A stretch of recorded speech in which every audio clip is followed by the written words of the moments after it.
kazağımız için gerekli malzemeler. Bir 6 numara şişlerim var. Şöyle kalın. 4 numara şişlerim var. Makasım. Bu ipimi ben A101'den aldım arkadaşlar. Ören Bayan'ın şöyle orta kalınlıkta bir ipi. Detayları şu şekilde. Bir de mezurem var. Şimdi öncelikle şöyle ilmek atarak başlıyoruz şişimize. Ben lastik kısmını 4 numaralı şişle yapacağım. Siz isterseniz eğer iki farklı şişiniz yoksa tek bir numarayla da başlayabilirsiniz.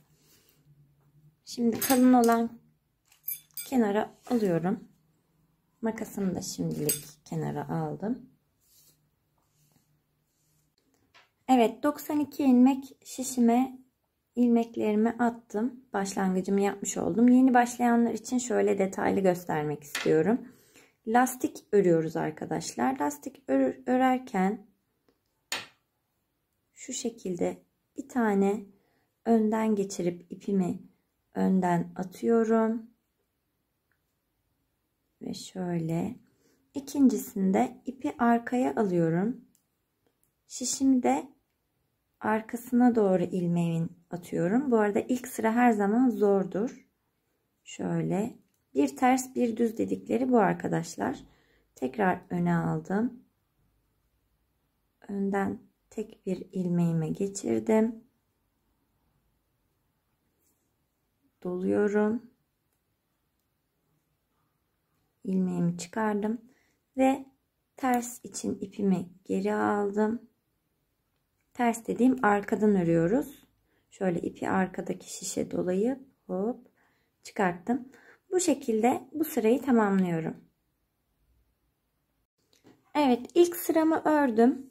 Şöyle yakından gösterecek olursak farklı oluyor yani. Biri düz biri ters örgü oluyor arkadaşlar. Biri bir diğerinin arka yüzü oluyor. Şişimi çeviriyorum. Burada en son ters örmüştüm. Yani arkadan dolayarak örmüştüm. Ters dediğim o arkadan dolayarak. Şimdi ilmeğime bakıyorum. Tekrar önden alarak bir önden bir arkadan şekilde devam ediyorum. Toplam ben 10 sıra örmeyi tercih ettim. Siz nasıl arzu ederseniz 8 de yapabilirsiniz, 10 da yapabilirsiniz. Kendi lastik kalınlığınıza göre örebilirsiniz. Hemen bu lastik kısmı işlemini bitiriyoruz ve devamına geçiyoruz. Evet, lastiğimi bitirdim. Şöyle gözüküyor. Hemen 4 numaralı şişimi kenara alıp 6 numaralı şişimle devam edeceğim. Bu aşamada da bir yüzünü tamamen ters, bir yüzünü tamamen düz olarak devam ediyorum arkadaşlar. Ters ördüğüm yer üzerimize giydiğimizde gözüken yer olacak. Mesela burası ters, yani arkadan, aslında düz örgü deniyor buna. Ama arkadan alınıyor, yani tam tersi olarak kullanılıyor isimleri. Şişimi de değiştirmiş oluyorum. Örgü genişliğim biraz daha fazla olmuş olacak böylece. Bu sırayı komple arkadan alarak örüyorum.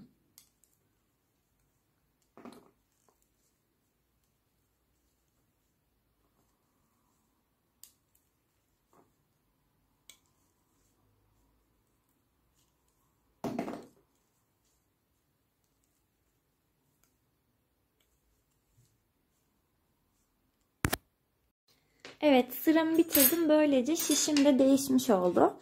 Artık 6 numaralı şişle devam ediyorum. Bu arada arkadaşlar ben ilk sıraları örmeden atlayarak geçiyorum. Örgünün daha düzgün olması için. Ama bunu da illa böyle yapmanız da gerekiyor diyemem. Tercih meselesi, nasıl tercih ederseniz atlıyorum örmeden. Arkayı da arkadan alarak örmüştüm az önce. Şimdi bu sırayı böyle komple önden alarak bu ördüğüm parça ön parça. Ön parçamı yaka kısmına kadar örmeye devam edeceğim. Yani yakanın oyuntusunu nerede istiyorsanız oraya kadar bu şekilde bir sıra önden alarak bir sıra arkadan alarak devam edeceğim. Şimdi Bunu bir kenara alıyorum. Ben göstermek için size daha önceden örmüştüm. Arka parçamı örerken de şöyle arka parçam hiçbir kesme, çoğaltma yapmadan lastikten sonra az önce gösterdiğim işlemle yapmak istediğiniz uzunluğa kadar örüyorsunuz. Hemen ben sizin için ölçeyim. Ben kendi kazağımı herhangi bir sevdiğim bir kazağa baz alarak yaptım ama ölçüsünü de sizle paylaşayım hemen. Bunu arka parçam şöyle ölçtüğümde tam 55 santim geliyor. 55 santim örmeden bitiriyoruz. 55 santim örerek bitiriyoruz. Bitirme işleminde ilerleyen zamanlarda göstereceğim. Ön parçamın yakasına gelince yani. Kol parçalarımı da aynı şekilde yine lastikten başlayarak, bu taraf lastiğim, lastikten başlayarak dümdüz ördüm. Bunun da ölçüsü şöyle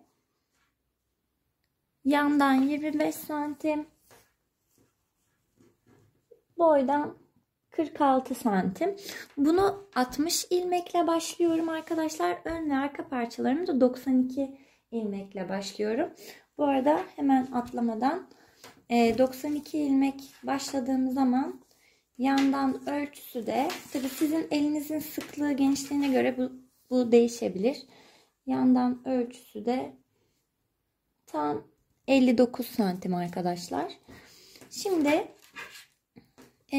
ön parçamın yaka kısmına gelerek bir düz bir ters şeklinde devam ediyorum. Yaka kısmına kadar örüp hemen geri geliyorum. Evet arkadaşlar, ön parçamı şöyle 42 santim ördüm. Yüzüremi hemen kenara alıyorum. Bu arka parçamda, arkadaki. Bunu yok ettim. Şimdi bizim 92 ilmeğimiz vardı ya. Ortada 20 tanesini ilk keseceğim ben. O yüzden 36 bu tarafta, 36 bu tarafta olacak şekilde ayarladım. Şimdi 92 ilmeğimiz vardı. 92'den ortaya 20 vereceğim için geriye 72 kaldı. Onu da 2 bölünce 36 ediyor. 36 ilmeğimi ördüm. Şimdi burada yakayı keseceğim. Kesme işlemini ben önden alıyorum ipimi. Sonradan lastik yapacağım için yakaya bu önemli değil. 2 tanesini bir kere de çıkardım. Öbür tarafa taktım. Bu şekilde yapıyorum. 1 oldu. 2 3 4 5 6 7 8 9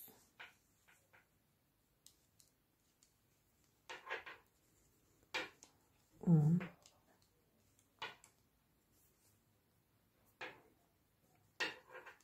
11 12 13 14 15 16 17 18 19 ve 20. Şimdi bakıyoruz. Buradan yine bir sağlamasını yapalım. 2, 4, 6, 8, 10, 14, 16, 18, 20, 22, 24, 26, 28, 30, 32, 34 ve bu da 36 olacak. Şimdi ipimi hemen arkaya aldım. İki tarafta da 36 ilmeğim olmuş oldu. Burayı düz örgü sonuna kadar örüyorum. Ve tersini de aynı şekilde örüyorum. Ve hemen devamına geliyoruz. Evet, şu an ters yüzeydeyim. Bu tarafı da şöyle geri ördüm. Fark ettiyseniz bu tarafla artık işimiz bitti gibi. Yani ilk aşamada boynun bu tarafını sonradan öreceğiz. Sadece bu tarafı örüyoruz. Şimdi bu yokmuş gibi davranıyorum. Sanki bu hiç şişimde yokmuş gibi ilk etapta. Terse çeviriyorum.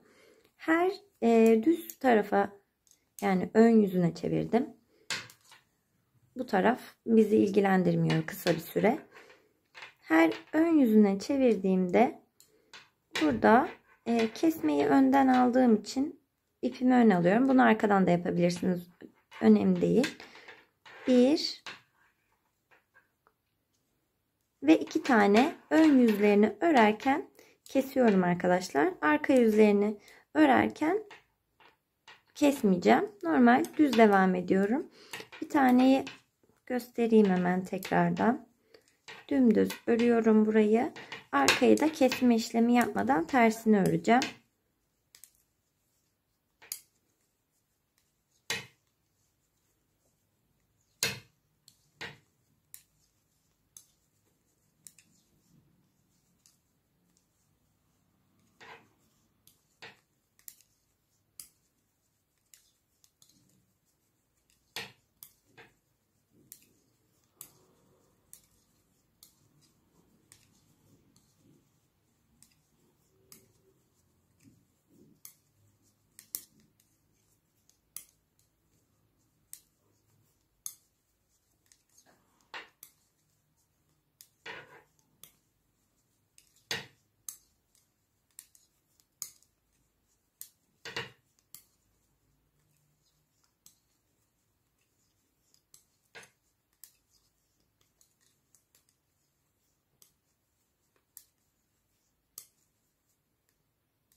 Gördüğünüz gibi bu tarafın böyle yakası yavaş yavaş oyulmaya başladı.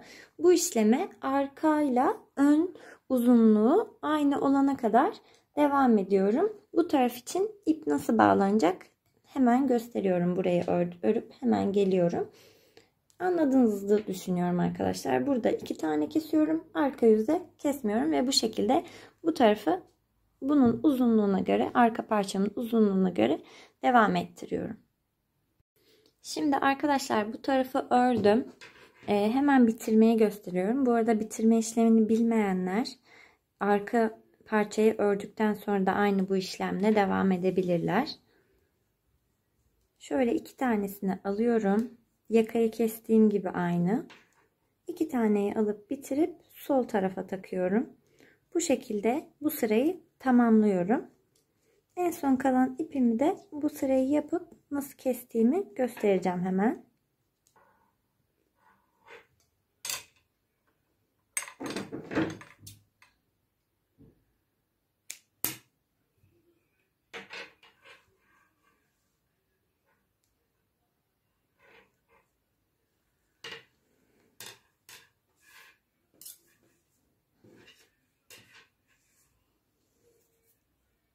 Evet, şimdi bu tarafa nasıl ördüğümü gösteriyorum. Hemen şöyle ucu aldım. İpimi ucundan bağlıyorum. Şöyle geçirdim. Düğüm atıyorum buraya.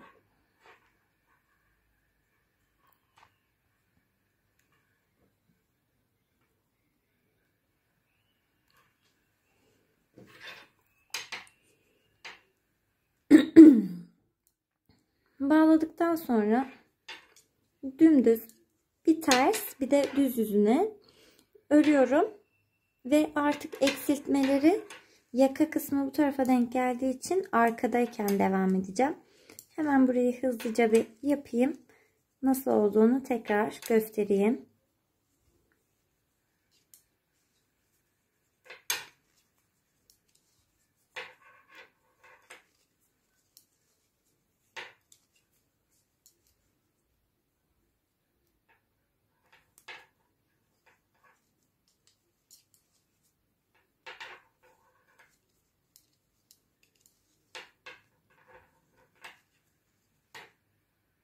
Evet, 2 sıra ördüm. Şimdi artık ters yüzünde 2 tane azaltma yapıp düz yüzünde azaltma yapmadan örüyorum arkadaşlar. Yani burada 2 tane kestim. Devam ettim. Diğer yüzünde kısaltma yapmadan diğer, yani şurada bu tarafında yaptığım gibi 26 ilmek kalana kadar devam edip sonra burada ördüğüm kadar düz örüyorum ve bitirme işlemini yapıyorum ve ön parçamı da böylelikle bitirmiş oluyorum. Ön parçam ördükten sonra böyle gözüküyor. Yine hatırlatma olsun, diğer parçalarımı da göstermek istiyorum.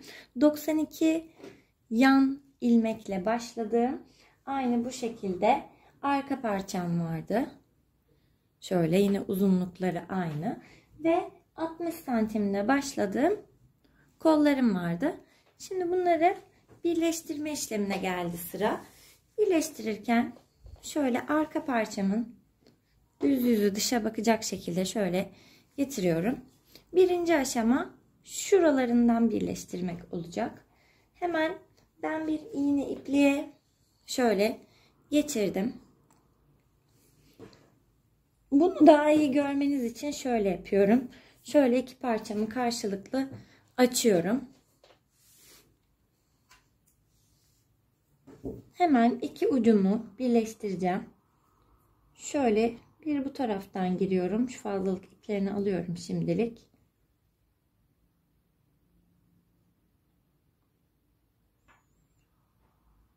Şöyle karşılıklı girdikten sonra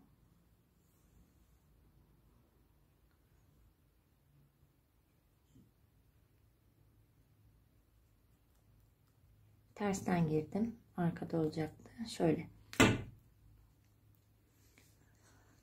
Buraya kes. Şöyle karşılıklı tutuyorum.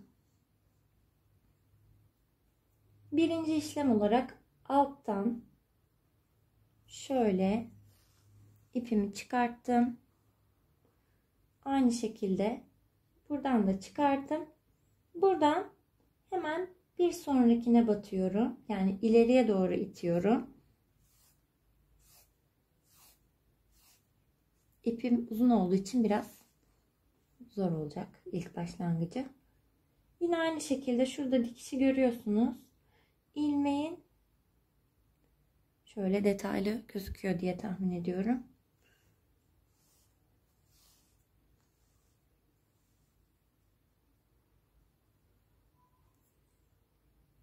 Hep buradan ilmeklerin aralarından bu şekilde yaparak birleştiriyorum. Böyle yaptığımda arkadaşlar içinde kalın bir dikiş izi de gözükmemiş oluyor. Şöyle biraz yapalım. Sonra ben size göstereyim tekrardan.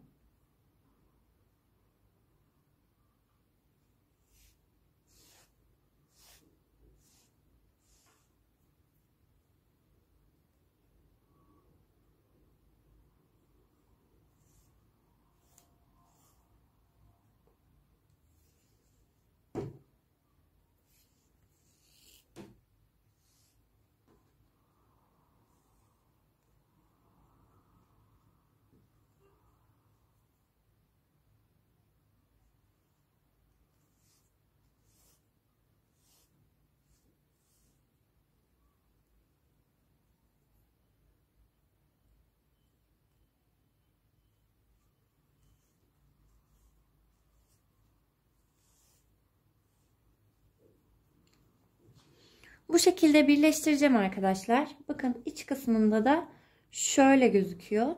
Yani o kalın bir dikiş gözükmüyor.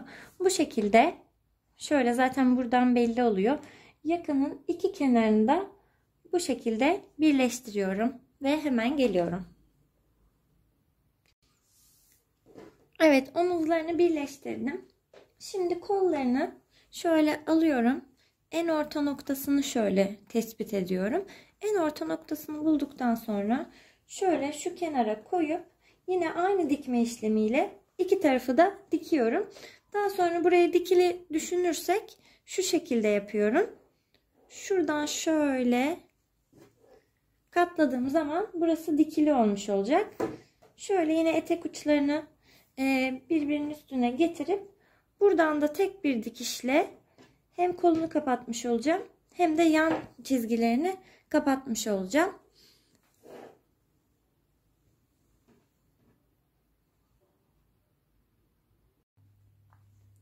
Dikişlerimi tamamladıktan sonra kazağım bu şekilde gözüküyor.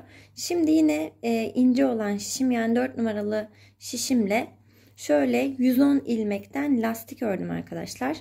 Bunun son ilmeğini şöyle göstermek için bıraktım. Burada son ilmeğini görüyorsunuz. Şöyle ipimi uzunca kesiyorum buradan. Şunları kenara aldım. Şöyle ve ilmeğimi buradan çekip ipimi bitirmiş oluyorum. Bunu yakaya dikeceğiz.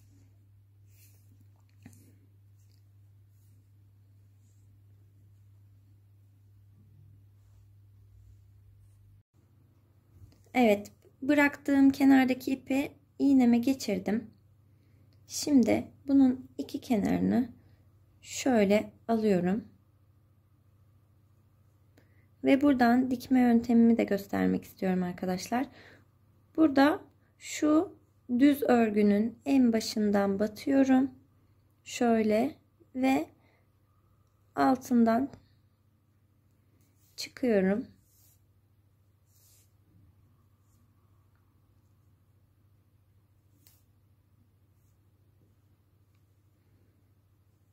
Aynı şekilde buraya da aynı işlemi uyguluyorum. Şöyle düz ilmeğim burada kenarda kaldı gördüğünüz gibi. Bu şekilde buradan alıyorum. Yine buradan düz ilmeğimin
Evet, bu diktiğim yere arka ortaya sabitliyorum ve burayı böyle kenarlarını yedirerek yakama diktikten sonra kazağımın tüm dikim işlemlerini bitirmiş olacağım.